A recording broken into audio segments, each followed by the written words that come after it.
Hi friends, ನಮಸ್ಕಾರ. Welcome back to Ratnarashi YouTube channel. ಆತ್ಮೀಯರೇ, ನಾವು BLO ಆ್ಯಪ್ ಓಪನ್ ಮಾಡಿದಾಗ ಅಲ್ಲಿ ಬಹುತೇಕ ಮತದಾರರ ಆಧಾರ್ ರಿಸೀವ್ಡ್ ಎನ್ನುವ ಮಾಹಿತಿಯನ್ನು ಕಾಣುತ್ತೇವೆ.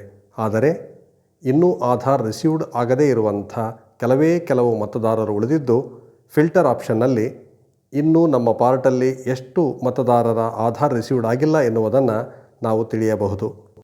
ಮತ್ತು ಹೀಗೆ ಆಧಾರ್ ರಿಸೀವ್ಡ್ ಆಗದೇ ಇರುವಂಥ ಮತದಾರರ ಆಧಾರ್ ಮಾಹಿತಿಯನ್ನು ಪಡೆದು ವೋಟರ್ ID ಜೊತೆಯಲ್ಲಿ ಆಧಾರ್ ಸೇರ್ಪಡೆಯನ್ನು ಮಾಡುವುದು ಹೇಗೆ ಎನ್ನುವುದನ್ನು ಇವತ್ತಿನ ಈ ವಿಡಿಯೋದಲ್ಲಿ ನೋಡೋಣ.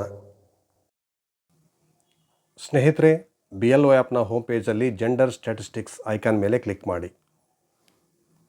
ನಂತರ ಟೋಟಲ್ ಎಲೆಕ್ಟರ್ಸ್ ಮೇಲೆ ಕ್ಲಿಕ್ ಮಾಡಿ. ನಂತರ ಕೆಳಗೆ ಫಿಲ್ಟರ್ ಆಪ್ಷನ್ ಮೇಲೆ ಕ್ಲಿಕ್ ಮಾಡಿ. ಇಲ್ಲಿ ತೋರಿಸುವ ಆಪ್ಷನ್ಗಳಲ್ಲಿ ಆಧಾರ್ ನಾಟ್ ರಿಸೀವ್ಡ್ ಆಪ್ಷನ್ ಮೇಲೆ ಕ್ಲಿಕ್ ಮಾಡಿ. ಅಪ್ಲೈ ಫಿಲ್ಟರ್ ಮೇಲೆ ಕ್ಲಿಕ್ ಮಾಡಿ. ಇಲ್ಲಿ ಮೇಲೆ ಇನ್ನೂ ಎಷ್ಟು ಮತದಾರರ ಆಧಾರ್ ಮಾಹಿತಿ ಸ್ವೀಕೃತವಾಗಿಲ್ಲ ಎನ್ನುವುದನ್ನು, ಹಾಗೆ ಕೆಳಗೆ ನೀಲಿ ಬಣ್ಣದಲ್ಲಿ ಆ್ಯಡ್ ಆಧಾರ್ ಎಂಬುದನ್ನು ಕಾಣುತ್ತೇವೆ. ಈಗ ಈ ಪೇಜನ್ನು ಸ್ಕ್ರೋಲ್ ಮಾಡುತ್ತಾ ಹೋದರೆ ಇಲ್ಲಿ ಕೆಲವು ಮತದಾರರ ಮೊಬೈಲ್ ಸಂಖ್ಯೆಗಳು ಸಿಗುವ ಸಾಧ್ಯತೆ ಇದೆ. ಆಗ ಆ ಮೊಬೈಲ್ ಸಂಖ್ಯೆಗಳನ್ನು ಬಳಸಿಕೊಂಡು ನಾವು ಮತದಾರರನ್ನು ಸಂಪರ್ಕಿಸಿ ಅವರ ಆಧಾರ್ ಮಾಹಿತಿ ಪಡೆದು ಫಾರ್ಮ್ 6B ಫಿಲಪ್ ಮಾಡಬಹುದು. ಒಂದು ವೇಳೆ ಇಲ್ಲಿ ಮೊಬೈಲ್ ಸಂಖ್ಯೆಗಳು ಲಭ್ಯವಿಲ್ಲದಿದ್ದಲ್ಲಿ ಸದರಿ ಮತದಾರರನ್ನು ನೇರವಾಗಿ ಸಂಪರ್ಕಿಸಿ ಅವರ ಆಧಾರ್ ಮಾಹಿತಿಯನ್ನು ಪಡೆದು ಫಾರ್ಮ್ 6Bಯನ್ನು ಸಲ್ಲಿಸಬಹುದು. ಫ್ರೆಂಡ್ಸ್, ನೀವಿಲ್ಲಿ ಕಾಣಬಹುದು ಕೆಳಗೆ ಮತದಾರರೊಬ್ಬರ ಮೊಬೈಲ್ ಸಂಖ್ಯೆಯನ್ನು. ಅದರ ಮೇಲೆ ಕ್ಲಿಕ್ ಮಾಡಿದಾಗ ಅವರ ಪೂರ್ಣ ಮೊಬೈಲ್ ಸಂಖ್ಯೆ ಲಭ್ಯವಾಗುತ್ತೆ. ಈ ಆಧಾರ್ ಸಂಖ್ಯೆಯ ಮೂಲಕ ಸಂಬಂಧಪಟ್ಟ ಮತದಾರರನ್ನು ಸಂಪರ್ಕಿಸಿ ಅವರ ಆಧಾರ್ ಮಾಹಿತಿಯನ್ನು ಪಡೆದು ಕೆಳಗೆ ಫಿಲ್ ಫಾರ್ಮ್ 6B ಮೇಲೆ ಕ್ಲಿಕ್ ಮಾಡುವುದರ ಮೂಲಕ ಅವರ ಆಧಾರ್ ಮಾಹಿತಿಯನ್ನು ಸಲ್ಲಿಸಬಹುದು. ಇದು ಅಲ್ಲದೆ ಇನ್ನೊಂದು ಮಾರ್ಗವಿದೆ 6Bಯನ್ನು ಸಲ್ಲಿಸಲು. ಅದೇನೆಂದರೆ, ಮೇಲೆ ಹೋಮ್ ಸಿಂಬಲ್ ಮೇಲೆ ಕ್ಲಿಕ್ ಮಾಡಿ ಹೋಮ್ ಪೇಜ್ಗೆ ಹೋಗಿ. ನಂತರ 6B ಫಾರ್ಮನ್ನು ಫಿಲಪ್ ಮಾಡಲಿಕ್ಕೆ ಫಾರ್ಮ್ಸ್ ಐಕಾನ್ ಮೇಲೆ ಕ್ಲಿಕ್ ಮಾಡಿ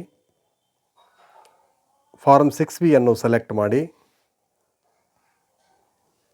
ಇಲ್ಲಿ ಎಪಿಕ್ ನಂಬರನ್ನು ಎಂಟರ್ ಮಾಡಿ verify and fill form 6B ಮೇಲೆ ಕ್ಲಿಕ್ ಮಾಡಿ ಫಾರ್ಮ್ 6Bಯನ್ನು ನಾವು ಫಿಲಪ್ ಮಾಡಬಹುದು. ಮೊದಲು ಮತದಾರರ ಎಪಿಕ್ ನಂಬರನ್ನು ಎಂಟರ್ ಮಾಡಿ. ನಂತರ verify and fill form 6B ಮೇಲೆ ಕ್ಲಿಕ್ ಮಾಡಿ. ಕೆಳಗೆ ಸೇವ್ ಆ್ಯಂಡ್ ನೆಕ್ಸ್ಟ್ ಮೇಲೆ ಕ್ಲಿಕ್ ಮಾಡಿ.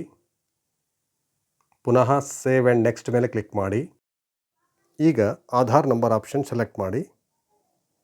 ನಂತರ ಆಧಾರ್ ನಂಬರ್ ಎಂಟರ್ ಮಾಡಿ. ಇದಾದ ಮೇಲೆ ಸೇವ್ ಆ್ಯಂಡ್ ನೆಕ್ಸ್ಟ್ ಮೇಲೆ ಕ್ಲಿಕ್ ಮಾಡಿ. ಈಗ ಮತದಾರರ ಮೊಬೈಲ್ ನಂಬರನ್ನು ಎಂಟರ್ ಮಾಡಿ. ಇದಾದ ಮೇಲೆ ಇಮೇಲ್ ID ಎಂದಿದೆ. ಇಮೇಲ್ ID ನಮೂದಿಸುವುದು ಕಡ್ಡಾಯವೇನಲ್ಲ, ಆದರೆ ಇಲ್ಲಿರುವಂಥ 8 ಮಾರ್ಕ್ಗಳನ್ನು ಹಾಗೆ ಬಿಡುವಂತಿಲ್ಲ. ಇವುಗಳನ್ನು ಸಂಪೂರ್ಣವಾಗಿ ಅಳಿಸಬೇಕು. ನಂತರ ಸೇವ್ ಆ್ಯಂಡ್ ನೆಕ್ಸ್ಟ್ ಮೇಲೆ ಕ್ಲಿಕ್ ಮಾಡಬೇಕು. ಈಗ ಪ್ರಿವ್ಯೂ ಪೇಜ್ ಓಪನ್ ಆಗುತ್ತೆ. ಇಲ್ಲಿ ಇದುವರೆಗೂ ನಾವು ಫಿಲಪ್ ಮಾಡಿರುವಂಥ ಮಾಹಿತಿ ಇರುತ್ತೆ. ಎಲ್ಲವೂ ಸರಿಯಾಗಿದೆಯಾ ಎಂಬುದನ್ನು ಒಮ್ಮೆ ನೋಡುತ್ತಾ ಹೋಗಿ. ಏನಾದರೂ ತಪ್ಪಾಗಿದ್ದರೆ ಕೆಳಗೆ ಕೀಪ್ ಎಡಿಟಿಂಗ್ ಮೇಲೆ ಕ್ಲಿಕ್ ಮಾಡಿ ತಪ್ಪಾಗಿರುವುದನ್ನು ಸರಿಪಡಿಸಿ ಪುನಃ ಪ್ರಿವ್ಯೂ ಪೇಜ್ಗೆ ಬಂದು ಸಬ್ಮಿಟ್ ಆಪ್ಷನ್ ಮೇಲೆ ಕ್ಲಿಕ್ ಮಾಡಿ. ಈಗ ಫಾರ್ಮ್ 6B ಸಬ್ಮಿಟೆಡ್ ಸಕ್ಸಸ್ಫುಲಿ ಎನ್ನುವಂಥ ಮೆಸೇಜ್ ಇಲ್ಲಿ ಕಾಣಿಸುತ್ತೆ, ಜೊತೆಗೆ ರೆಫರೆನ್ಸ್ ನಂಬರ್ ಕೂಡ. ಸ್ನೇಹಿತರೆ, ನಾವು ಫಾರ್ಮ್ 6Bಯನ್ನು ಸಲ್ಲಿಸಿಯಾದ ಮೇಲೆ ಅದನ್ನು ಖಚಿತಪಡಿಸಿಕೊಳ್ಳಲು ಜೆಂಡರ್ ಸ್ಟ್ಯಾಟಿಸ್ಟಿಕ್ಸ್ ಮೇಲೆ ಕ್ಲಿಕ್ ಮಾಡಿ. ನಂತರ ಟೋಟಲ್ ಎಲೆಕ್ಟರ್ಸ್ ಮೇಲೆ ಕ್ಲಿಕ್ ಮಾಡಬೇಕು.